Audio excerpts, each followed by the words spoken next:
As the temps start rising, I feel the familiar urge to refresh my closet, but I don't want to waste money on pieces I'll only wear once or for just one season. Thankfully, Quince changes that. Their clothes are timeless, lightweight, and far more elevated than anything else at this price. It finally feels like my wardrobe matches my standards. The best part is that Quince only works with factories that use safe, ethical, and responsible manufacturing practices and premium fabrics and finishes, so you get to look good while feeling good. I'm pretty excited that I have upgraded my athleisure wardrobe for this summer. I bought a sweatshirt and a pair of wide-leg flow pants that are two of the softest items I own, and I plan to live in them. So join me in giving your summer closet an upgrade with Quince. Go to quince.com/POTC for free shipping on your order and 365-day returns. That's QUINCE.com/POTC to get free shipping and 365-day returns. Quince.com/POTC. Many of the things that we're seeing in our world, political polarization, achievement gaps, extremist behavior, even violence, I think to some degree, they're symptoms of an underlying cause. And that underlying cause is in part a kind of thwarted sense of connection that I think too many Americans have, too many people throughout the world have now. And, once we understand that, there's lots we can do about it. That was Geoffrey Cohen on Psychologists Off the Clock.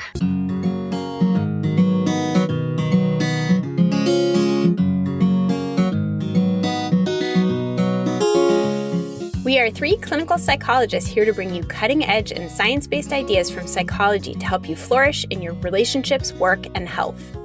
I'm Dr. Debbie Sorensen, practicing in Mile High, Denver, Colorado, co-author of Act Daily Journal and an upcoming book on ACT for Burnout. I'm Dr. Yael Schoenbrunn, a Boston-based clinical psychologist, assistant professor at Brown University, and author of the book Work, Parent, Thrive. And from coastal New England, I'm Dr. Jill Stoddard, author of Be Mighty, the Big Book of ACT Metaphors, and the upcoming Imposter No More. We hope you take what you learn here to build a rich and meaningful life. Thank you for listening to Psychologists Off the Clock. We're proud to be sponsored by Praxis, the premier provider of continuing education training for mental health professionals. Right now, Praxis is offering both virtual and in-person trainings. And for the virtual trainings, they have both live and on-demand courses. Praxis is our go-to for evidence-based CE trainings, and they're especially known for their ACT trainings.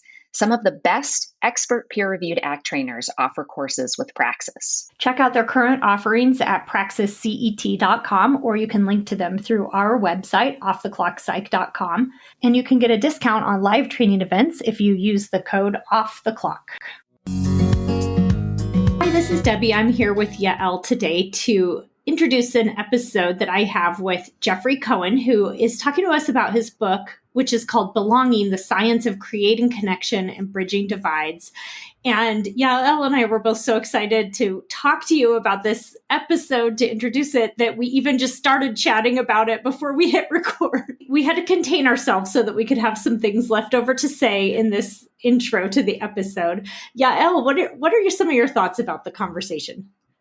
Well, Debbie, as you're saying, we just started chatting because this is such a common experience for humans, right? This fear of not belonging or of being uncertain about where we belong. And I was sharing with you that, I have shared on the podcast before that I experience a lot of social anxiety. And I think it's often about this feeling of not being sure how other people are evaluating me, whether I've done the right thing, whether I've said the right thing, whether I look the right way. And it's not even that I'm sure that I did badly in any of those spheres. It's really just this sense of uncertainty. And what we know about uncertainty is that is a very hard emotional experience for people to handle. We prefer certain pain to uncertain lack of pain. And that is what research compellingly shows. And it's just so interesting how it is so omnipresent, this fear, this belonging, uncertainty, and how uncomfortable it is. Yeah, it's really interesting because since I talked to Jeff Cohen about this, I've been really on the lookout for this idea of belonging, uncertainty. And it's when you pay attention to it, first of all, you see it everywhere. in your own life. I'm noticing it with my kids when they talk about certain things, but then it gives you this framework to think about it like, oh, that's what I'm experiencing right now. And then you can kind of shift a little bit in terms of how you're thinking about it. You can think about like, oh, if someone else might be feeling belonging uncertainty, can I find a way to bridge that? And that's what a lot of his work about is like this fundamental human experience. And then how do we bridge some of these divides that we have people? How do we create a world in which there's less of that feeling of, I don't belong here. And that's part of what I love about his work too, is that he's someone who's so clearly on a mission to try to do something about this. Yeah. And I love that this was such an optimistic conversation, right? He's not suggesting that he has the solution for everything, but he does have a lot of ideas and talks about it in such a optimistic way, which I really love, because I think it can feel like a very dark thing to be thinking about how belongingness is such a dominant issue in our culture. The other thing that I sort of on the other side, there isn't a panacea, and he says that very clearly. And one of the things that I think it can be tempting to do is to take ideas and research, like the research that he puts forth and shares with you in this episode, and say, okay, well, all we need to do is change the mission statement or make these small tweaks, and then it'll sort of infuse throughout our organization and people will feel a better sense of belonging. And it reminds me of something my husband was telling me, that his company is trying to infuse more creativity, but they often do these sort of piecemeal things that don't really take root. And I think that is an important thing to recognize, that increasing a sense of belongingness within an organization or inside of a relationship takes a lot of small tweaks over time, and that it really needs to be a very deliberate process. There isn't sort of like a change that you can make and then all of a sudden belongingness is now available to everyone. And I actually think it's helpful to set that expectation, because then you can be more effective in trying to increase belongingness in realistic ways. Yeah, it's so interesting because it really is like a cultural vibe. Even I think that example you're talking about creativity, it really takes this shift, this cultural shift, which is sometimes feels really big and slow to change, but it is possible. Because if you sit there and say, hey, be more creative, or hey, start feeling like you belong here, it's like, that doesn't work. You need the whole vibe to change. And then people start to feel the impact of that. So it's an interesting thing to think about. And I think it's a level that's really easy to ignore sometimes within psychology. But that we really need to take a look at that. Like, what's happening in this particular cultural context that people aren't feeling that way? And are there small things we can do over the course of time, and big things that might shift? Right. So, for example, if an organization has a mission statement that really very explicitly states that inclusivity and belongingness for all is really a priority, and there's still a sense that that's not taking root, then the question becomes sort of, how is that trickling down, and what do we need to do? What kind of changes on the ground? How does management need to engage? What are organizations like, I'm trying to think of the word. Are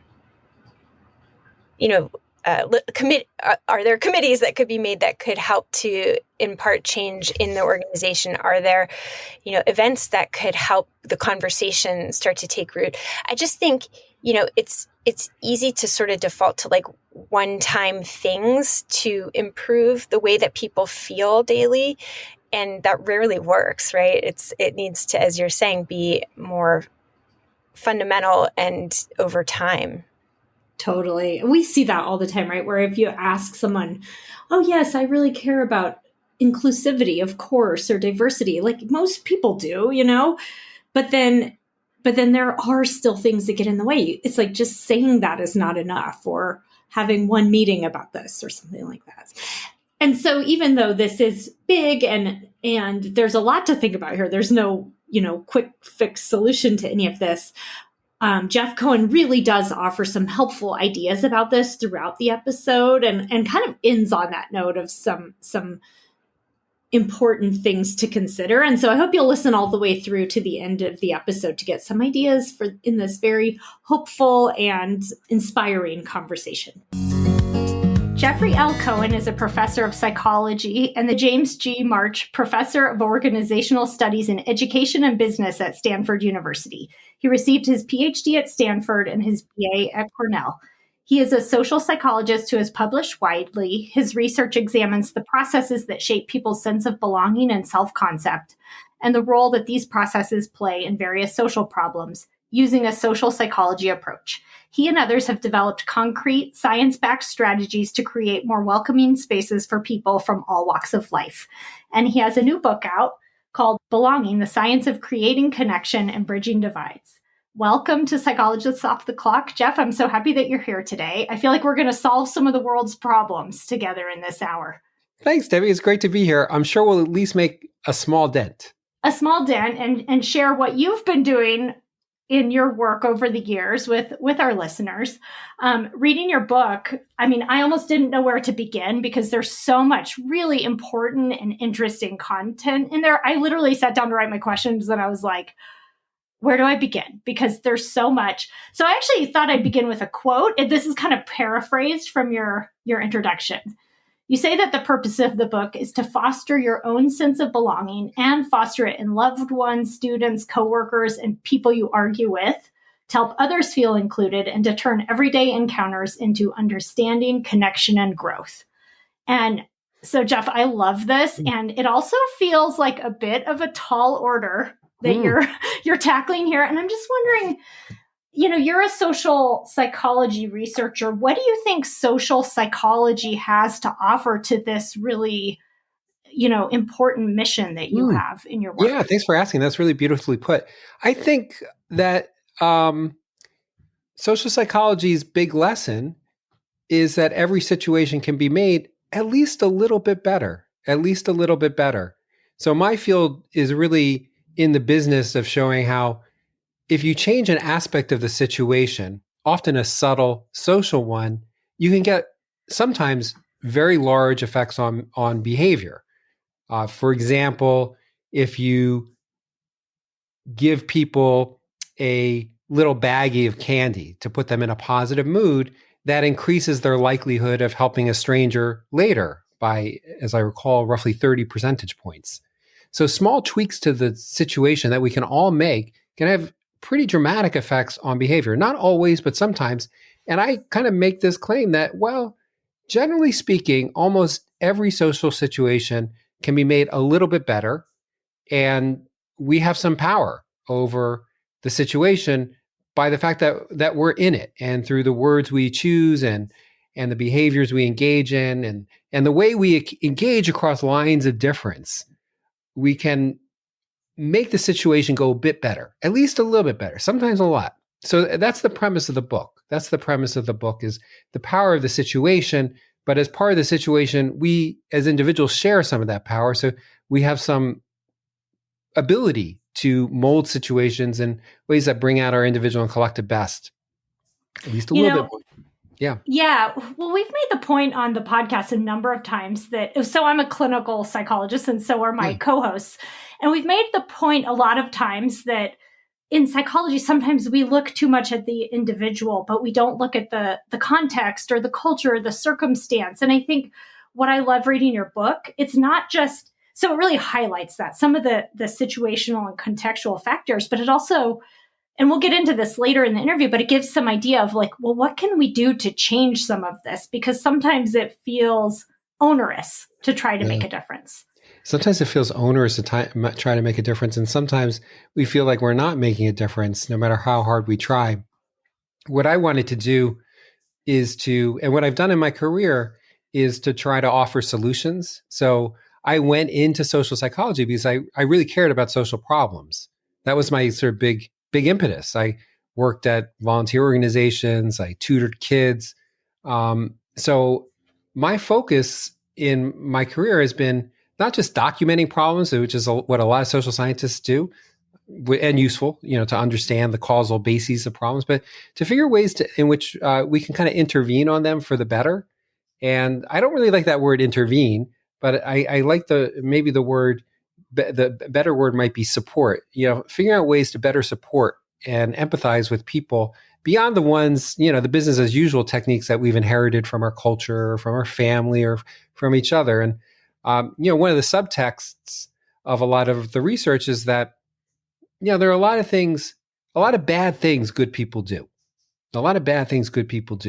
that in the end do more harm than good, to ourselves and others. And just take one example, the tendency to judge, what Lee Ross calls a fundamental attribution error, to kind of think that what drives troublesome behavior is a troublesome character, to kind of go from behavior to infer like there's some underlying attitude or trait there that must explain it. Well, that's sometimes true. We really overestimate the degree to which that's true. And what we end up doing is casting blame and aspersions on people who behave objectionably to us, which actually makes the problem worse, because underlying a lot of the objectionable behavior that we see in the world, I think, is a sort of uncertain and sometimes defeated sense of belonging, a sense of isolation. And when we engage in righteous indignation or insult or denigrate each other, especially those who disagree, we end up worsening the very problems that we want to solve. So that's a kind of another subtext of a lot of the research in social psychology, that we're always doing these things that might not just be counterproductive, but actually, or it might not be only ineffective, but actually counterproductive. Yeah. Yeah. I want to get back to this idea of belonging in a second. I think that's really central. But first, would you mind? So when I was reading through your book and then also looking on I was pulling your bio off your website, and I was just amazed by some of the types of problems that you were drawn to looking at in your research. So could you just give our listeners a sense of some of the types of problems that you and your colleagues have looked at? Because it's quite impressive and inspiring, actually, to hear about that. Well, thank you.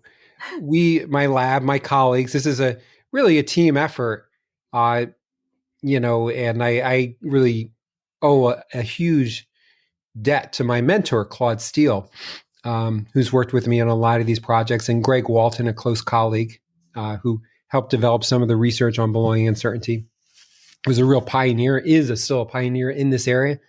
But the topics span the achievement gaps or opportunity gaps in education, gender gaps in STEM, political polarization, closed-mindedness, resistance to change, mental and physical illness, obesity, health disparities, empathy, and kind of little practices to help people maintain their equanimity in stressful situations and their resilience, so motivation as well.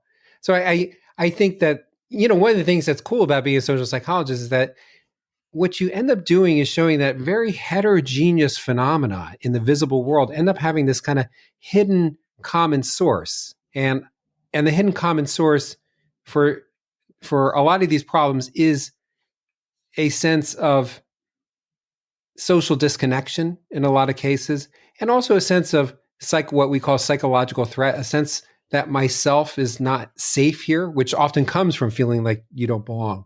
Of course, we're not saying that all these problems have, and that belonging isn't a determinative factor, but it's a contributing factor. So much so that we co-opted this term by Pete Buttigieg, who said that our time is a crisis of belonging. And a crisis of belonging is really apropos, because it suggests that, many of the things that we're seeing in our world, political polarization, achievement gaps, extremist behavior, even violence, I think to some degree, they're symptoms of an underlying cause. And that underlying cause is in part a kind of thwarted sense of connection that I think too many Americans have, too many people throughout the world have now. And, on the other hand, once we understand that, there's lots we can do about it, I think. Yeah. So so that concept that you've mentioned a couple times, it's so central. I want to just unpack it a little bit more. Belonging uncertainty.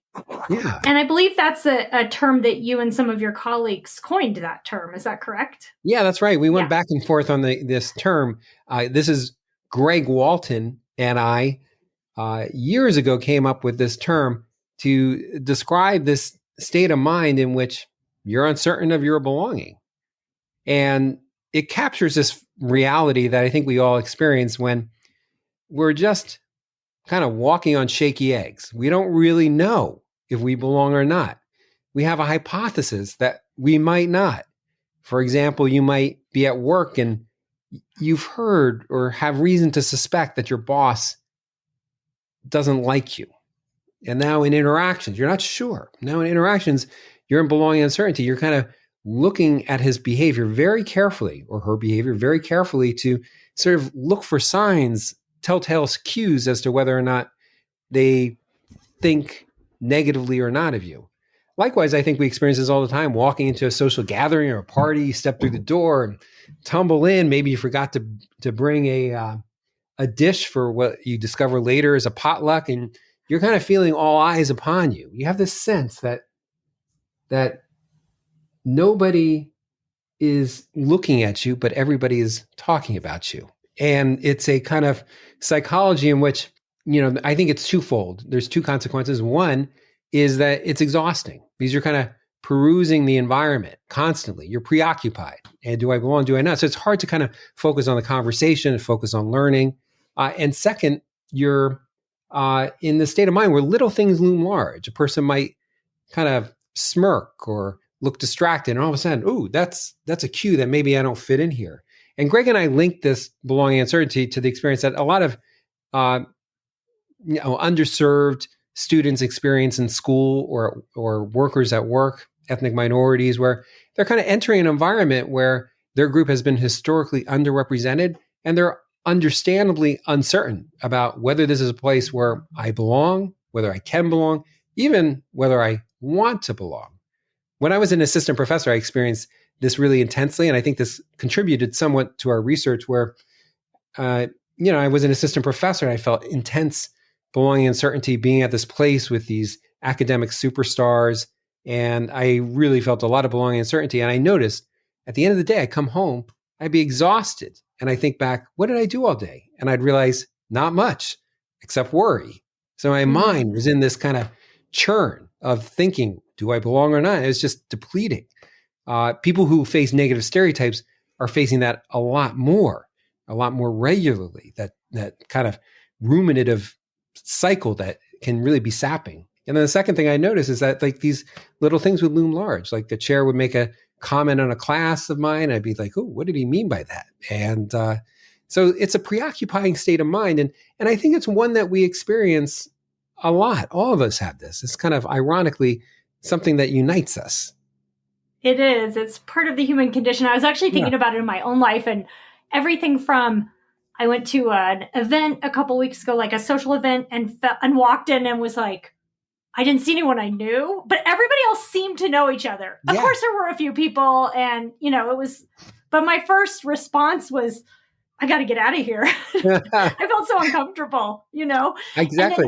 A small example like that. But then also, when I went to graduate school, I've shared this story on the podcast before when I talked with Jill about we talked about imposter syndrome. And when I got to graduate school at Harvard, I felt like I didn't belong there. I felt like, who am I? I'm surrounded by all these really smart people that probably went to these, great schools and have all these amazing achievements, and why am I here? And by the time I left, I felt like, okay, I can do this. But I think it took a long time for me to feel like I fit in there. So I get what you're saying, both the micro examples and then also the bigger, these big life things that you're doing where you just feel so uncomfortable. Yeah, and you can feel so uncomfortable in that moment. You feel like you're under a spotlight. Sometimes like everybody might be watching you. The kind of high school cafeteria effect is kind of similar to what you're talking about. Where there's no one to sit with. I feel like everyone's watching me to see what I'm going to do. And we've all been there. It doesn't stop it from being highly aversive. And one of the things that I think the research helps with, it's almost like literature in this way, is to kind of universalize that experience. So, it's good to know that most of us experience this. It breaks down what social psychologists call pluralistic ignorance, where we can kind of all be in the dark about what other people think, especially for these states of mind and heart that we keep secret, like embarrassment, feelings of humiliation, feelings of shame. We don't share those. So it's easy to feel like, God, I'm the only one, which can kind of aggravate the condition. So I think your story there and the research is very helpful to people to kind of, put us all on the same psychological page. So this is a common human condition. And what that means though, is that we can all help each other get through these moments, some of which are more important than others, as we know, if those first few days of work or school don't go well, if you don't feel like you belong, you can really slip and take a negative turn, especially in those kind of formative teenage years. So if we can make those moments go a little bit better, it could change at least a few people's destiny. And I think we can all play a part. Yeah, absolutely. Absolutely. Well, one of the problems that you've looked at in your work is on hate crimes. And it just so happens that we're recording this episode at kind of a somber moment. I'm in Denver, and just a few days ago when we're recording this, the episode will come out a few weeks from now, but we're recording this in the aftermath of a hate crime that happened in Colorado Springs at Club Q, which is an LGBTQ plus club. And I don't know, no one seems to know much at this point about the motivations of this particular incident, but generally you have some thoughts and theories about what motivates people to do behaviors like that. Yeah, I mean, I am not an expert on this area. You may be more than I, because in a lot of these cases, it involves mental illness, like a kind of almost like it's like a psychological fire in some of these cases that leads people to this. So I don't know in any particular case. In a lot of cases, for sure, mental illness contributes. So I wouldn't want to talk about any particular case like this one, especially when we don't know that much about it, except to say it is devastating and heartbreaking to see these things happen so often, and it really does make you want, as a citizen and as an academic, to kind of figure out how can we stop these things from happening. And of course, laws and policies are going to be important in that endeavor. One of the things, though, that really comes across in the research on extremists and terrorists, and here I'm talking about kind of the ordinary people who are kind of lured into extremist groups like neo-Nazi groups, the KKK. So not necessarily people with mental health issues. It often begins with a need to belong. And here I'm drawing on the work of Ari Kruglansky and Bruce Hoffman, who have studied terrorism and extremism for decades.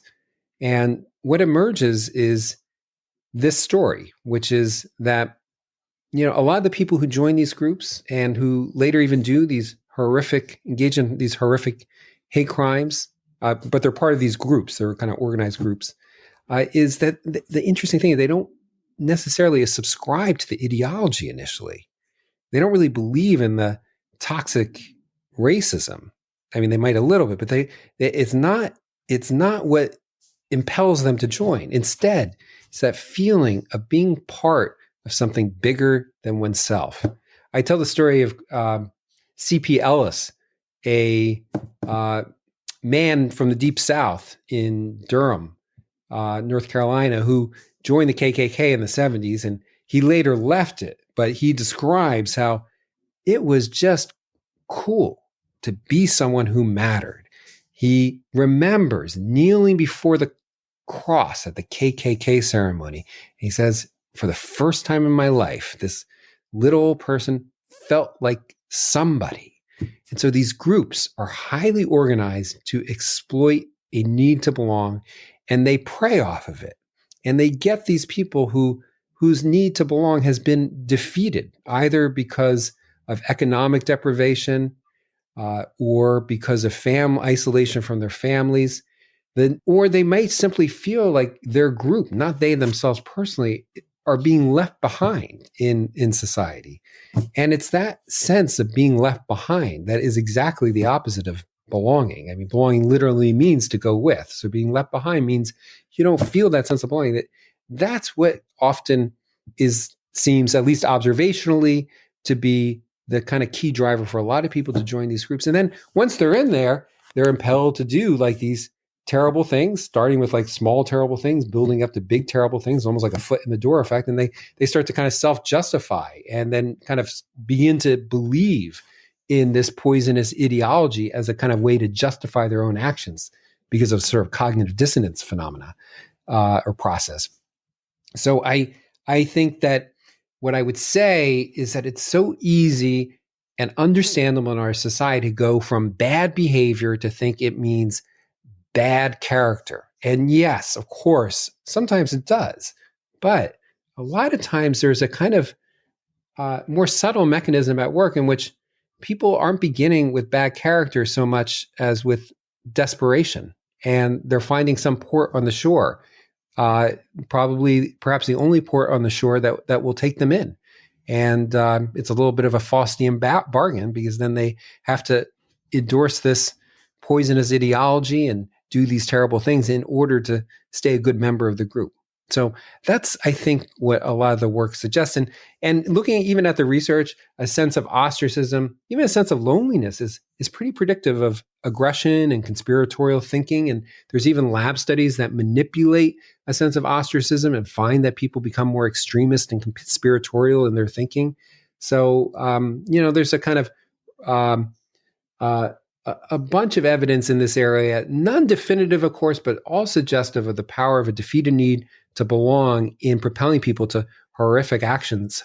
Hannah Arendt, in Origins of Totalitarianism, thought that one of the reasons that the German populace was susceptible to the Nazi ideology was that they were so isolated and atomized. They were looking for something to attach themselves to.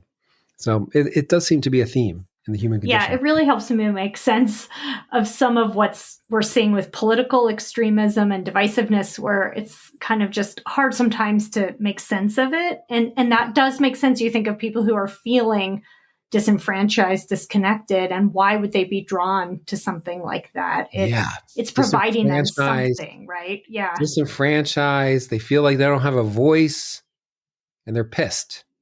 Yeah. And they're looking for a scapegoat. Yeah.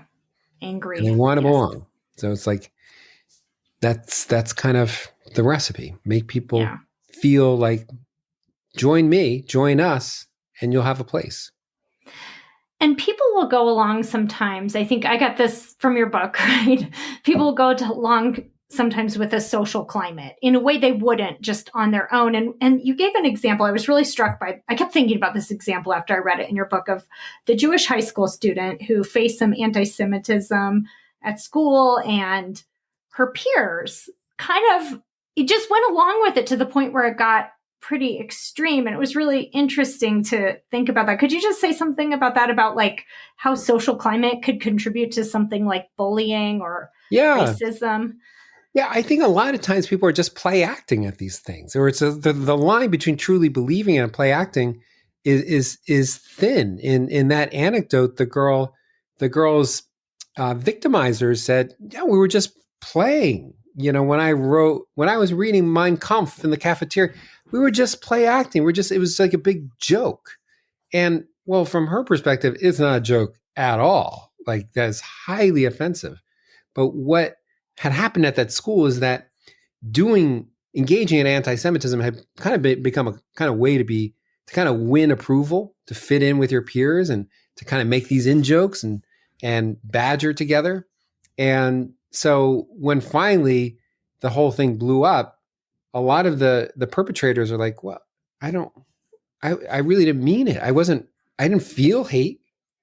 But I think in a lot of times, it's the things we do aren't really coming from things inside of us. It's a kind of bit of a performance. Social life is a bit performative, and we often want to win the approval of the people in our groups, and that can lead us to do things that we don't really believe in, that can have some pretty terrible effects. And I think that's what happened in her case, Rebecca's case, that she was kind of victimized by this sort of social contagion of a norm. It had just become cool at this school for these kids to be anti-Semitic. So I think that happens a lot of time. I have always thought of this on this issue. There's a famous study by Phil Zimbardo. It's come under a lot of scrutiny, a lot of criticism, some justified. I do try to kind of save the baby from the bathwater in describing it, but there's this one encounter. Long story short, he created this prison in the psychology department, got more or less ordinary young adults to play prisoners and guards. And the simple story is that the guards became mean and sadistic, and the prisoners became really passive and apathetic. Of course, that's not the full story, but there were some pretty horrific instances of behavior on the part of the guards of sort of, brutalizing the prisoners. Anyway, after there's a famous interview between a guard and a prisoner, or an interview between the guard and a prisoner, and the guard says to the prisoner, look, I was just play acting. This is pretend. And the guard says, well, yeah, but that harmed me. And you were really good at it. And so I think that really captures the anecdote too about Rebecca is like, well, even if we don't mean it, even if it's coming from a desire to fit in, these kinds of behaviors can really be noxious to other people. And so a lot of times when we're doing these things, it's like because of group norms, group pressures, these kind of biases that we can all fall prey to, but it doesn't mean that they're not harmful. Yeah, I think that's one of the things that social psychology tells us that's really important. It's like, we all have to be aware of this and on the lookout for it because we're not immune from it. It's easy to look at what happened in Germany in the Hitler era and be like, well, we would never do that. We're not like that. And it's Really? like in the circumstances that they had, people who probably, if you had asked them, would say the same thing, went along with it. And so I think it's just helpful to be aware of these, how group norms can affect us in ways that are not good so that we're not so susceptible to it. Do you think Absolutely. that helps? I think that totally helps. That's well put. Yeah. A little humility would go a long way. I saw this bumper sticker that just kind of said it all. And it read, don't believe everything you think. Don't believe everything you think. And I think that captures a lot of the wisdom of social psychology, that our minds play tricks on us. And we can kind of deceive ourselves into thinking we have a firm grasp on reality when in fact we don't. And there's a lot of examples of this. And it's only later, maybe in retrospect, that we realize, oh, that was not my best moment. I really kind of was led astray by something. And I think being aware, like you say, I think just being aware of what we're capable of is one of the best antidotes. We kind of, you know what you're capable of. In a lot of these studies that we've done, my colleagues and I, we find, for instance, that one of the big predictors of bias is the degree to which people are confident in their own personal objectivity. So the people who really believe, I am totally invulnerable cognitively, I am totally objective, free of any bias, actually, they're the ones who are most biased. We found engage in the most gender bias, gender discrimination, and in some research by my colleague, Michael Schwabe, we find that they're the most susceptible to fake news. They're the most likely to kind of think, oh, this must be true, which makes sense because if you think that what you think is true, then anything that confirms your point of view is by definition true. And so you're really vulnerable to believing nonsense. Yeah, that is a really good point. That's really interesting. You mentioned earlier your mentor, Claude Steele, who I associate with his work on stereotype threat. And I think it's a really interesting concept. And I was wondering if you could just talk a little bit about what that is and how it applies to some of the problems you were talking about earlier, like the academic achievement gap. Yeah, I think the big lesson of stereotype threat is that the same situation can be experienced very differently for the different people in it. This is really hard to realize. And Claude and his colleagues, Josh Aronson and Steve Spencer, demonstrated that beautifully in the case of the standardized intellectual test. So I'm going to simplify, but for white people, for instance, an IQ test or, the kind of academic ritual of the standardized test, that's kind of pretty neutral, pretty normal. I'm just kind of taking it. It assesses my performance and aptitude, but it is not a huge deal. I might get a little nervous. But for Black students, there is an extra apprehension, which is that if I do poorly on this test, it could validate this negative stereotype about the intellectual limitations of my group. So for me, as an African American taking this test, the situation is psychologically a lot more dire. Now, in addition to just worrying about whether I do well for my own personal sake, I had to worry about the reputation of my group and how my performance is going to reflect on them. And I also have to be thinking about the history of these tests as used as a kind of justification for the subordination of my group. And so there's like a lot of baggage for me, or in this test for me. And what Claude and his colleagues demonstrated was that under certain circumstances, that stereotype threat, that kind of fear of confirming the negative stereotype about one's group, can really dramatically undermine performance. And those conditions are when the test is really, really difficult. So I'm kind of at the frontiers of my ability. I'm wondering, what does it mean that I'm struggling? And when I care about doing well, I really care about doing well. I want to do well in this test. I'm invested in it. Under those two circumstances, this preoccupation can understandably derail you. And so they demonstrated that really, really elegantly in some classic research. And I think those studies make the point that is key to understanding how to cultivate belonging, which is, a situation might seem totally comfortable and neutral to you, but to someone else, it might be seen as altogether differently. And there's so many examples of that. I think we've all experienced this in our lives where, wow, that encounter seemed fine. And then later on, you feel like you've discovered, no, that was not fine for the other person. Or you had a teacher and you really enjoyed the teacher, but someone else in that classroom was like, had a completely different experience. So I think that's one of the big lessons, is just because the situation, as you experience it, has this sort of quality, that doesn't mean it's as generalized as you think. And that's really key to cultivating belonging and creating these campuses and these workplaces where all people feel at home. Now you got to think about, well, how do I create a home where these cues in the environment aren't sending bad signals to one group at the expense or at the benefit of another group? And that requires a lot of empathy and craftsmanship.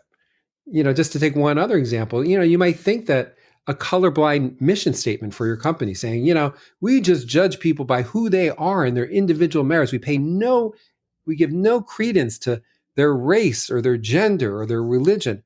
You might think that's a good thing, but actually that seems inauthentic and is offsetting to many minorities because it is so dissonant with their lived reality. And so research finds that message, while, it seems pretty good to whites, is actually discouraging and deterring to minorities and their interest in the profession. But creating alternative, this is where the hope comes in. Once you're aware of that, then you can kind of create alternative situations that bring everyone into the fold. So mission statements that emphasize and value diversity and celebrate our diversity as a source of strength, and say how, together, the whole is greater than the sum of the parts because we're all different, and bringing our contributions to the larger group. Those messages work well for everyone. They work well for everyone in general. So I think that's how this area of stereotype threat relates to the topic of belonging. It really underscores this point that I think is so difficult for us to understand, is that the way I'm seeing a situation may be very different. Workplace, classroom, home life may be very different from the way other people see it, to the detriment of their belonging.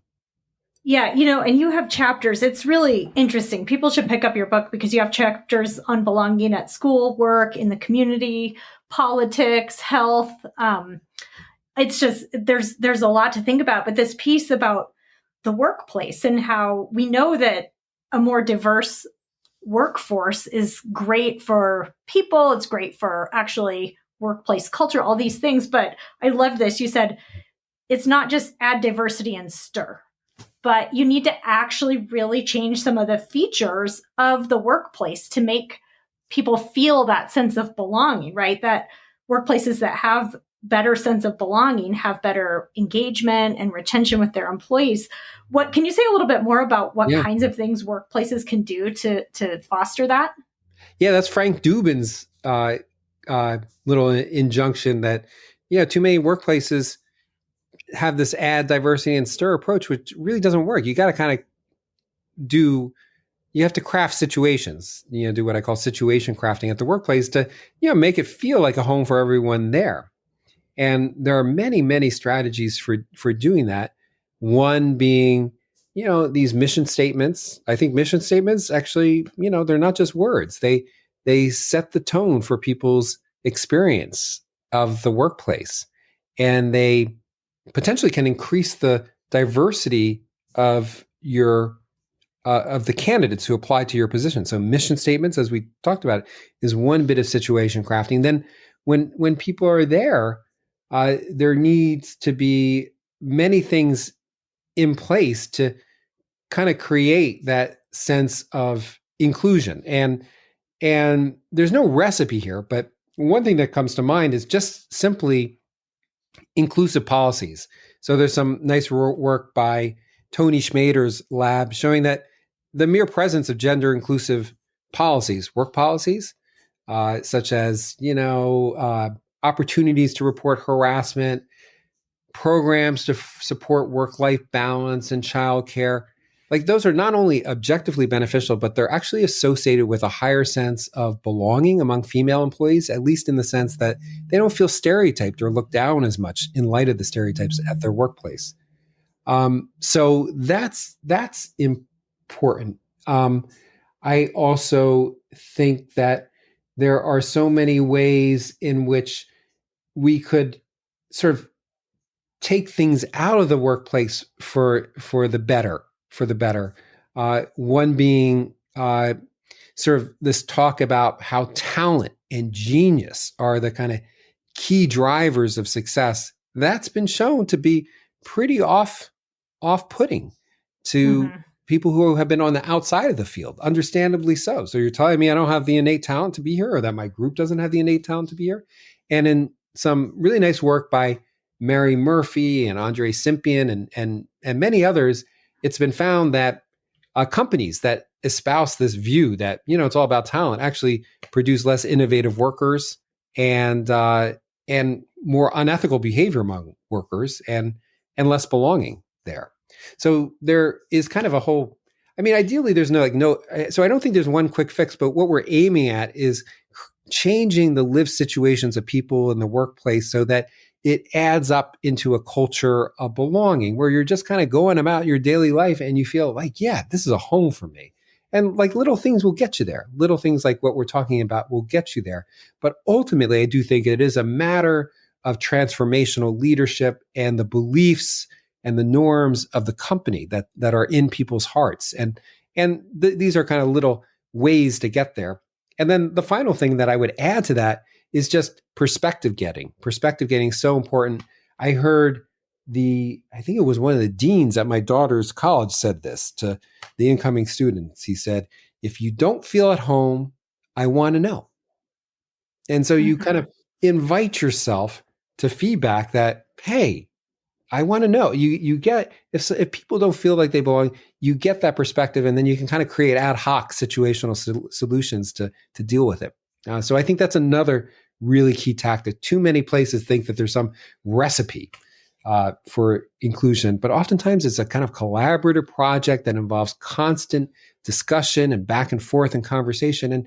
And you get there over time through that kind of mutual sharing and commitment to changing the organizational culture bit by bit. So this idea of situation crafting, I think is really important. And it's again, kind of woven throughout your book. But what you're talking about here really captures that. It's like taking a look at this particular situation, this workplace environment, and thinking, how can we craft it to foster belonging, to reduce things like that vigilance of belonging, uncertainty, feeling like, I don't know if I fit in here, stereotype threat, those kinds of things. Like, how can you change this situation to make that better? That's really kind of, if you were going to describe what you're trying to do with a lot of your interventions, I think that's kind of how do you make the situation a little bit better? Yeah. How do you do that? It's hopeful because it seems like there are things that you could do. There are things that you can do. It is a kind of a craft, I think, but also, an attitude and a mindset. Yeah. I think about conversations like this a lot. I'm very interested in conversations and how they work and when they go well, when they don't go so well. And it's very hard, have you noticed, to have an inclusive conversation, like even just 4 people there. Getting everyone feeling like they can contribute and feel like they're a part. That's actually very tough. So then you think, oh, how do I get a workplace or a classroom or an institution or a country to feel included? That's a project. That's a project. But that's an American project because I think we're, as a society, so diverse, so wide ranging in our sensibilities and interests and sensitivities, is a real great American predicament. And also, I think, an American skill set to create that inclusion among, out of difference. And that whole idea, out of many one. How do you do? It's a skill. It's not just a habit of heart. It is strategy. And I think there's a lot of science-based strategies out there now that we can use to make things go a little bit better. And I almost look at it as kind of like protocols of politeness, right? Politeness really works. Like if you're polite to people, say please and thank you and mean it, that's actually a great way to establish connection and convey regard. But there's plenty of others. And, I think that one is another one are these activities like values affirmations, like just taking an interest in people's values and asking them about it. That's another way to convey, I see you and I am interested in you. You did some really interesting research on those values affirmations and how just having people do some simple exercises around that had a huge impact. You did it with students and saw how later in the year they were doing much better. It's pretty amazing. Yeah. I think a lot of these things are, so a lot of these things are kind of helping people to do what they want to do, but aren't really having the opportunity to do. And values affirmations, this comes out of research from Claude Steele, and I did it with my close colleague, Julio Garcia, who unfortunately passed away a couple of years ago. But we were interested in this idea that if you give people the opportunity to reflect on their core values, like what do I stand for? What would I die for? Just take a few moments to reflect, my relationships, my family, compassion, empathy, like what is it that I stand for? That giving people this opportunity might buffer them against stressful situations. It kind of gives you an anchor, right? So think, okay, this is who I am. It's like that Viktor Frankl story where Viktor Frankl, man's search for meaning, he's like in the concentration camp, on the verge of cardiovascular collapse. And yet he stays in the game because he needs to finish his manuscript about logotherapy and meaning and how that is so powerful. And he's like writing bits of the book on little scraps of paper. And he claims that kept him in the game. It kept him in the game and prevented cardiovascular collapse. And I think if we do these things, visit and revisit our core values, it can really buffer us from a lot of the stressfulness and adversity that we encounter day to day in our day-to-day lives that could otherwise derail us. And so in the study you're referring to, we just gave values affirmation activities to Black students and Latino students, making that really stressful transition into middle school, like sixth grade. Like that's when things hit the fan. It's like a really remind me. I have a fifth grader right now. Okay, just wait. I know. I see it coming. Like, what happened in sixth grade? It's like kind of crazy. It's crazy. Yeah. So anyway, we found that giving these values affirmations to these kids at this transition was very helpful to them. It buffered their sense of belonging so that it stayed high regardless of adversity in school. The kids got better grades through all middle school. And then even years later, 7-8 years later, these kids were 20 percentage points more likely to be enrolled in a 4-year college because we kind of insulated them or protected them, or they protected themselves through this activity from the harsh gaze of stereotypes and the pressures of adolescence. They created a sort of pocket or kind of protective membrane for themselves that helped them get through and had lasting effects. I think because a lot of life is like a domino effect. You get through that tough transition to middle school, you're on a good path, and being on a good path sets you up for later success. Success begets success. So, I do think that these kinds of activities can be very, very useful because they help people to kind of return to what they want to return to, but what they're diverted from in their day-to-day lives. And the one thing I would just add is that none of these strategies are cure-alls. None of them are panaceas. There was a meta-analysis of values affirmations that found an overall positive effect, but the effect depended on context. It worked best in certain situations, particularly where students had opportunities in their school to succeed that they could take advantage of once they felt like they belong. So I do want to make that clear because I think there is a kind of sometimes a scientism to psychology these days where it's seen as getting at these inalterable truths that are static when in fact the processes that we're looking at often have effects that really depend a lot on the context in which they're done and how they're done. And so I just wanted to kind of add that just to make it clear that I'm not saying this is a miracle drug. These are just things that tools in the toolbox that can help us make things go a little bit better. Values affirmations being one, especially in stressful situations.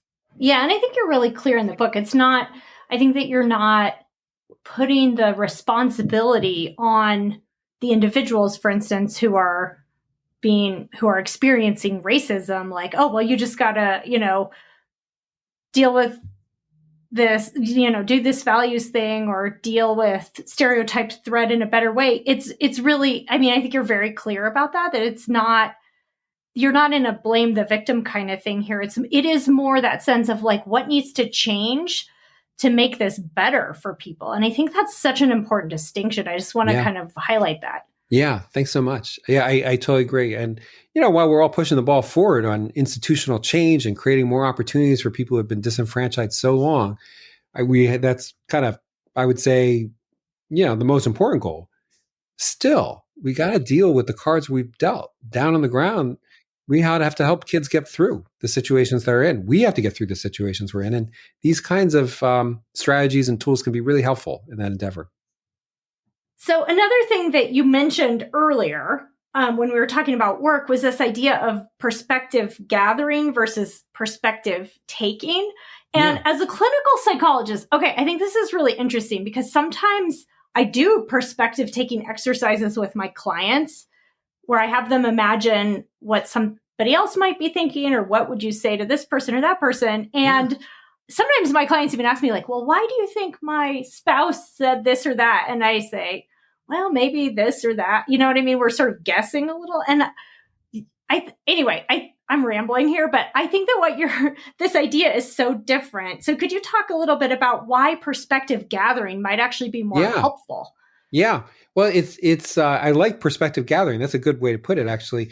The term that Nick Epley and Juliana Schroeder use, the kind of progenitors of this idea, is perspective getting. Oh, that's right. Yes, I got the wrong. Is actually, I like that too. It's kind of more, thank you. More fluid and ongoing. Coming up with new terms here live on the air, right? And you're kind of getting multiple perspectives, not just one. So I kind of like that. And there are ideas that, and what they show is that we're actually really bad at taking people's perspective or imagining people's perspective, even close friends, even romantic partners. When we try to imagine what someone else is feeling or thinking or what their preferences are, we often get it wrong. And we are systematically less accurate than we think we are. Not only that, they demonstrate that when you ask people to take the perspective of your spouse, about this upcoming vacation and imagine what they want, they actually end up being a bit worse at forecasting what their partner wants than in a control condition where they don't even make the effort. And so there's a lot of reasons why. One reason is that when we try to imagine another's perspective, what we often do is we kind of put ourselves in that person's situation, and that can lead to all kinds of mischief. It's like, well, they might not have the same preferences as you do. But the other thing that happens is, especially when the person has behaved objectionably, when we imagine, I'm going to put myself in their shoes. This person did something objectionable. They left the dishes in the sink and we live together. And why'd they do that? I'm going to try to imagine things from their point of view. What often happens is we think, yeah, you know what? They're even crazier and meaner than I thought, because I know if I were in that situation, I wouldn't have done what they did. Mm-hmm. So what Nick and Juliana recommend is perspective getting, where you just ask people. And it's sort of blazingly obvious. You ask people, but of course, you have to ask good questions. You can't just ask any question. You have to ask questions that get at people's underlying value structure, preferences, that aren't putting people on the defensive or just confirming your pre-existing beliefs. Good questions are hard to create. But if you ask good questions, then people's empathy, their empathic accuracy soars. And in fact, the other nice finding is that people don't do this on their own because they don't think it's going to buy them any empathic gains. They're like, why do I have to ask? But it turns out they should ask. So I really love that because it suggests that, kind of blazingly simple antidote to many of the kind of misunderstandings in our world. Just, try to ask people in a non-confrontational way. It's tricky, and timing has to be, you got to have good time. You have to, if my kid misbehaves like when they were little, it's like that's the time when they're acting out may not be the time to perspective get, but maybe later on at bedtime, be like, hey, you remember early in the day, it seemed like what happened? What was going on there? So timing is important. So there is an art to perspective getting that I think is worth learning. Yeah, sometimes it's hard to get a good perspective in the heat of things being really high emotion, right? That's right. Well, and I think that actually this idea of just having these open dialogues and conversations is really essential to a lot of your work, I think, because, part of helping people, you mentioned this in a number of areas, I think, around, people, for instance, on how white and Black people in America respond to each other and political divisiveness. And, we can't agree on anything anymore with our friends and family with different political views than ours and that kind of thing. But there is really something about helping people feel heard and understood and having that kind of dialogue that can move the needle. Totally. Yeah. Can be difficult, Absolutely. Right? It can be difficult. It can be very hard. It can be, especially when tempers flare, especially when you feel under threat. I mean, I would just to take an example, I was in the store, I was thinking getting coffee, and someone's like, comes up to me and they're like, and I was just waiting for my coffee. Someone's like, you cut in line. I'm like, no, I didn't cut in line. I'm just waiting in line. I'm waiting off to the side, but they thought I had cut. I'm like, I couldn't help. In a moment, I felt like saying something kind of retaliatory in response, because I felt offended to be seen as somewhat offensive. But I didn't. I was like, no worry, I'm just waiting, and kind of casually pointed out. I think that these kinds of moments like that in our everyday encounters are really key. I see this all the time. They even these encounters between strangers, it's like kind of spiral really quick because we feel offended to be seen as someone offensive. Then we attack the other person, and it kind of spirals. And I think, this kind of advice to turn the other cheek, even in these kind of ordinary social encounters, is really kind of a good idea, because a lot of times they kind of make these heat of the moment judgments or actions that don't really say much about who they are. So having a little patience there, I think, is really good. And then in terms of conversations, the same thing. Just don't escalate. Don't escalate, because as soon as people get outraged or feel threatened, that's like one of the worst states in which to learn. It's one of the worst states in which to argue. You become indignant. By contrast, the only thing that I've seen in the literature that really works to reduce polarization and create lasting change across the political divide, lasting being a key adjective here, is good empathic conversations. And this is work by David Brookman and Josh Kalla. It was in Science, and they've had several subsequent publications. But to make a long story short, basically they hold conversations between canvassers and voters on many different politically sensitive issues. And what's notable or noteworthy about the conversations isn't just what's in them, but what's not in them. That they don't argue. They don't bombard the voters with facts and information. People don't like that. It kind of threatens them. People never like to be told that they're wrong or for that to be insinuated. Instead, what the canvassers do is they have a conversation. They listen, they ask good questions, they engage in a lot of perspective getting, and critically, they share stories that are relevant to the political issue that they're talking about.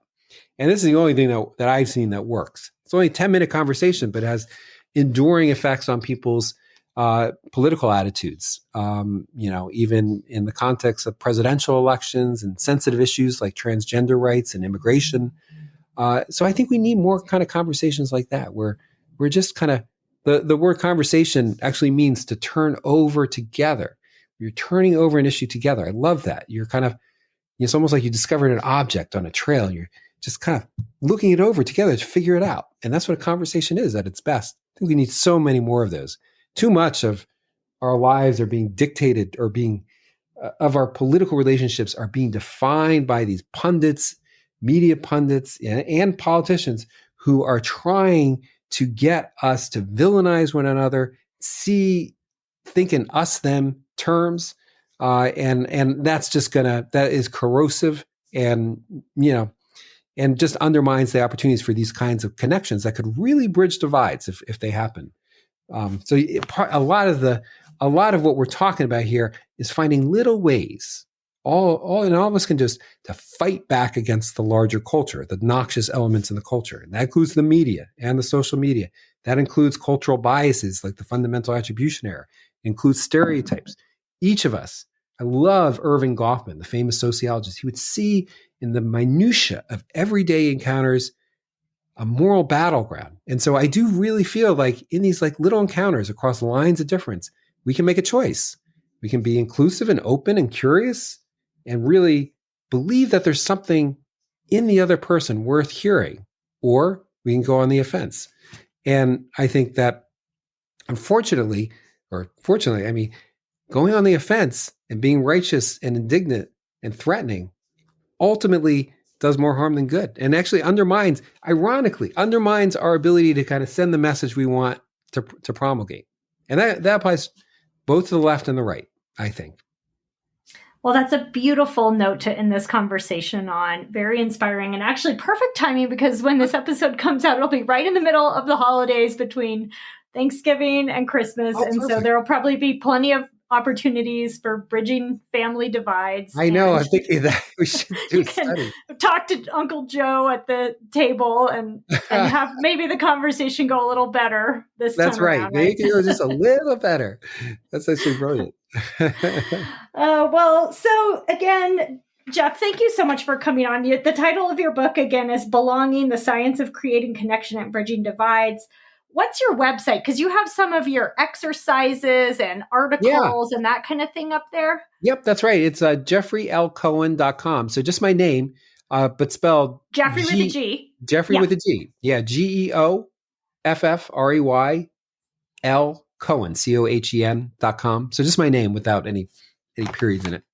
And one thing that's kind of cool, I was checking this out on your website earlier, is that you have some different exercises for different ages. So if you have kids, I'm going to try some of them out with my kids. I think if you're a teacher and you have students or something like that, you can put some of these into practice. And there's some for adults and then also some for younger people. So it's pretty cool resource. Yeah, that's right. Absolutely. Yeah. And we have like a little, if anyone wants to submit their own, that would be great too. It's they can be tweaked and changed. So, there's a lot of room for creativity. Great. Well, thank you again so much. It was really a pleasure talking to you today. Yeah, likewise. I really appreciate the opportunity to have a great conversation with you. Thank you. Thank you. Take care. Okay, take care. Hey, Psychologist Off the Clock listeners. I'm going to guess that if you are listening to this episode, that you love to geek out about books in psychology. So if you are a fellow book nerd like Yael and I, and all of the people around you are tired of you talking about books, then you can join us once a month to really take a deep dive into the books that we're going to be reading together. So if you want to join us, all you have to do is send an email with the subject heading RSVP to offtheclockpsych@gmail.com, and we'll send you information for upcoming meetings of the book club. We hope to see you there. Thank you for listening to Psychologists Off the Clock. If you enjoy our podcast, you can help us out by leaving a review or contributing on Patreon. You can get more psychology tips by subscribing to our newsletter, and you can find us wherever you get your podcasts. Connect with us on social media by going to our website at offtheclockpsych.com/merch. We'd like to thank our strategic consultant, Michael Harold, our dissemination coordinator, Katie Rothfelder, and our editorial coordinator, Melissa Miller. This podcast is for informational and entertainment purposes only and is not meant to be a substitute for mental health treatment. If you're having a mental health emergency, dial 911. If you're looking for mental health treatment, please visit the resources page of our website, offtheclockpsych.com.